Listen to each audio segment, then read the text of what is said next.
Border मूव्हीमधलं हे मंदिर तुम्हाला माहीत आहे का? आणि याच मंदिराची खरी गोष्ट आज आपण जाणून घेणार आहोत. बॉर्डर मूव्हीमध्ये एक मंदिर दाखवलं आहे. ते तनोट मातेचं मंदिर आहे, जे जैसलमेरमधल्या तनोट गावात पाकिस्तान राजस्थानच्या सीमेच्या जवळ आहे. असं म्हणतात 1961 मध्ये पाकिस्ताननं या मंदिरावर 3000 बॉम्ब टाकले होते आणि काही बॉम्ब मंदिरात सुद्धा पडले होते.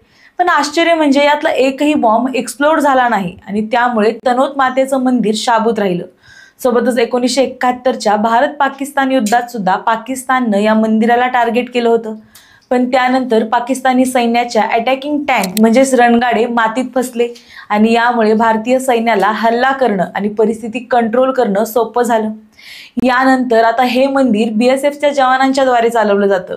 इथली पूजा, आरती आणि सगळा मेंटेनन्स हा BSFचे जवान करतात.